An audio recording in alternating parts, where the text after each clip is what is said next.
కరుణా సంపన్నుడైన యేసుక్రీస్తు నామంలో మీ అందరికీ ఈ ఉదయకాలపు శుభములు తెలియజేయుచున్నాను. ఈరోజు దేవుని వాక్యము 121వ కీర్తన 5 మరియు 6వ వాక్యము. యెహోవాయే నిన్ను కాపాడువాడు, నీ కుడి ప్రక్కను యెహోవా నీకు నీడగా ఉండును. పగలు ఎండ దెబ్బ అయినను నీకు తగలదు, రాత్రి వెన్నెల దెబ్బ అయినను నీకు తగలదు. అవును క్రీస్తునందు ప్రియమైన వారులారా, దేవుని వలననే మనకు సహాయము కలుగుచున్నది. సహాయం ఎక్కడి నుండి వచ్చును అన్న దావీదు ప్రశ్నకు తానే జవాబును చెబుతూ దేవుని వద్ద నుండియే మనకు సహాయము అని ఈ కీర్తనను రచించెను.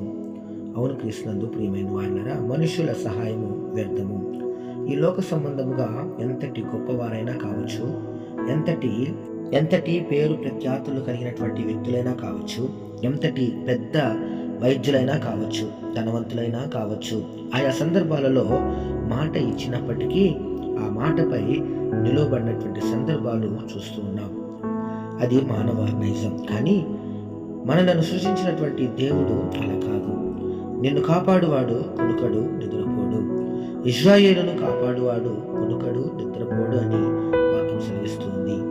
యెహోవాయే నిన్ను కాపాడువాడు, నీ కుడి ప్రక్కన యెహోవా నీకు నీడగా ఉండును. పగలు ఎండ దెబ్బ అయినను నీకు తగలదు, రాత్రి వెన్నెల దెబ్బ అయినను నీకు తగలదు. ఏ అపాయమును రాకుండా యెహోవా నిన్ను కాపాడును. ఆయన నీ ప్రాణమును కాపాడును. ఇది మొదలుకొని నిరంతరము నీ రాకపోకలకు యెహోవా నిన్ను కాపాడును అని దావీదు కీర్తనకారుడు ఈ కీర్తనను ముగించును. ఈ వాక్యం వింటున్నటువంటి నా ప్రియ సహోదరి సహోదరులారా, ఈ ఉదయమున నీవు ఏ సహాయం కొరకైతే ఎదురు చూస్తున్నావో ఆ సహాయము ఆ ప్రభువైనటువంటి యేసుక్రీస్తు ద్వారా నీకు నిశ్చయముగా దొరుకును.